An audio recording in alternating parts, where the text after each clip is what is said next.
Hello everyone. इस video में मैं आपको बताऊंगा भारतीय संविधान की प्रस्तावना, जिसे कि इंग्लिश में प्रीएम्बल ऑफ इंडियन कॉन्स्टिट्यूशन भी कहते हैं। भारतीय संविधान की प्रस्तावना भारत के प्रथम प्रधानमंत्री जवाहरलाल नेहरू द्वारा बनाए गए पेश किए गए उद्देश्य प्रस्ताव पर आधारित है। प्रस्तावना को सर्वप्रथम अमेरिकी संविधान में शामिल किया गया था।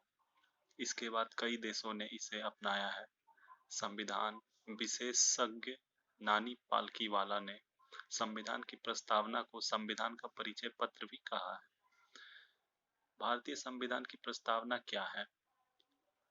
हम भारत के लोग भारत को एक संपूर्ण प्रभुत्व संपन्न समाजवादी पंथनिरपेक्ष लोकतांत्रिक गणराज्य बनाने के लिए तथा उसके समस्त नागरिकों को न्याय, सामाजिक, आर्थिक और राजनीतिक विचार, अभिव्यक्ति, विश्वास, धर्म और उपासना की स्वतंत्रता, प्रतिष्ठा और अवसर की समानता प्राप्त करने के लिए तथा उनमें व्यक्ति की गरिमा, राष्ट्र की एकता, अखंडता सुनिश्चित करने वाली बंधुता बढ़ाने के लिए दृढ़ संकल्प होकर अपनी इस संविधान सभा में आज तारीख 26 नवंबर 1949 ईस्वी को एतद द्वारा इस संविधान को अंगीकृत अधिनियमित और आत्मिक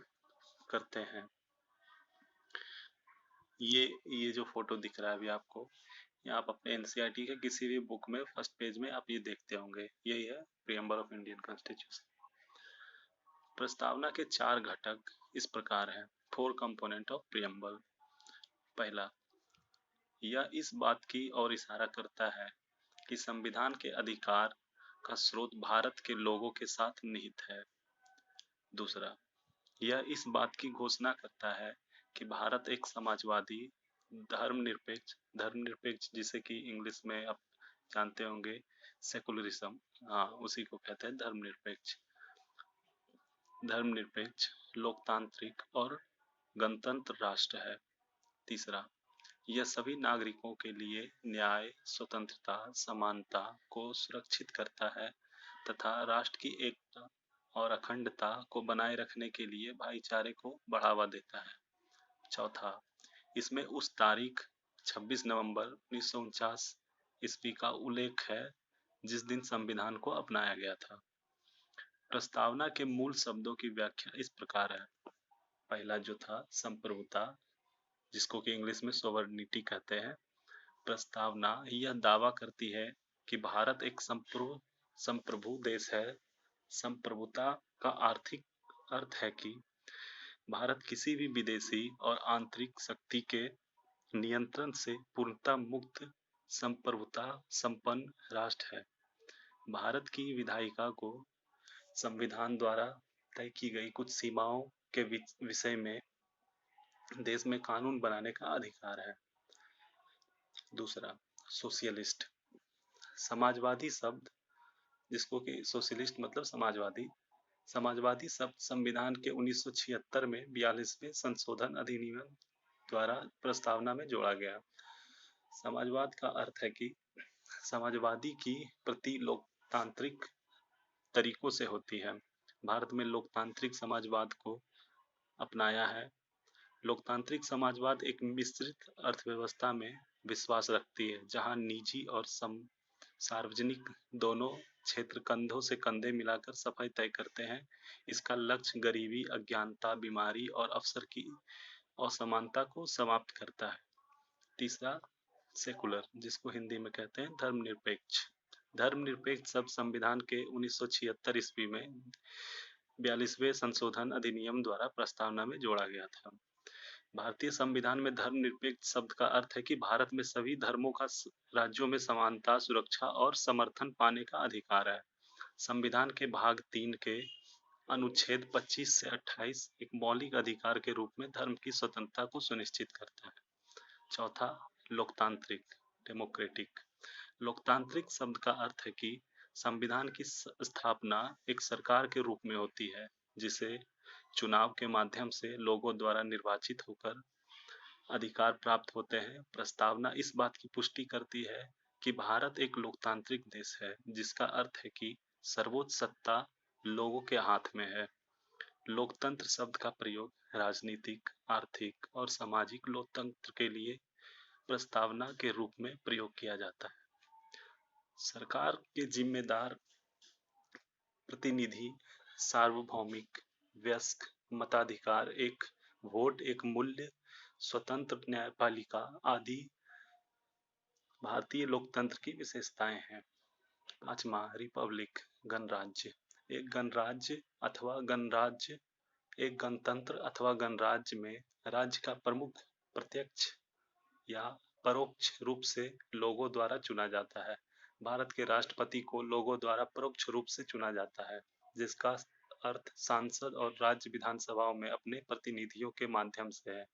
इसके अलावा एक गणतंत्र में राजनीतिक संप्रभुता एक राज्य की बजाय लोगों के हाथों में निहित होती है। 6, न्याय, जस्टिस। प्रस्तावना में न्याय शब्द को 3 अलग-अलग रूपों में समाविष्ट किया गया है: सामाजिक, आर्थिक और राजनीतिक, जिन्हें मौलिक और नीति निर्देशक सिद्धांत के विभिन्न प्रावधानों के माध्यम से हासिल किया गया है। प्रस्तावना में सामाजिक न्याय का अर्थ संविधान द्वारा बराबर सामाजिक स्थिति के आधार पर एक अधिक न्याय संगत समाज बनने से है। आर्थिक न्याय का अर्थ समाज के अलग-अलग सदस्यों के बीच संपत्ति के समान वितरण से है, जिससे संपत्ति कुछ हाथों में ही केंद्रित नहीं हो सके। राजनीतिक न्याय का अर्थ सभी नागरिकों को राजनीतिक भागीदारी में बराबरी का अधिकार है।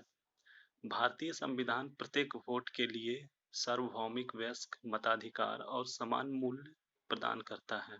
7वां, लिबर्टी, स्वतंत्रता। स्वतंत्रता का तात्पर्य एक व्यक्ति जो मजबूरी के अभाव या गतिविधि के वर्चस्व के कारण तानाशाही, गुलामी, चाकरी, कारावास, तानाशाही से मुक्त या स्वतंत्र करना है। 8वां, इक्वलिटी, समानता। समानता का अभिप्राय समाज के किसी भी वर्ग के खिलाफ विशेषाधिकार या भेदभाव को समाप्त करने से है। संविधान की प्रस्तावना देश के सभी लोगों के लिए स्थिति और अवसरों की समानता प्रदान करती है। संविधान देश में सामाजिक, आर्थिक और राजनीतिक समानता प्रदान करने का प्रयास है। 9वां, फ्रेटर्निटी, भाईचारा। भाईचारे का अर्थ बंधुत्व की भावना से है।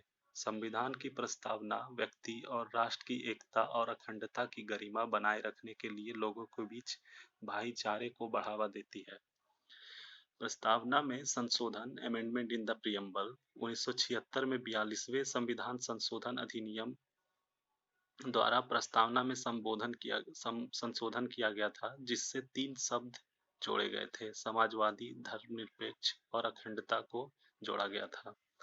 अदालत ने इन संशोधन को वैध ठहराया था। तो ये था प्रियम्बल ऑफ इंडियन कॉन्स्टिट्यूशन के बारे में। बाकी नीचे कुछ और है, तो यहीं तक रखते हैं। धन्यवाद।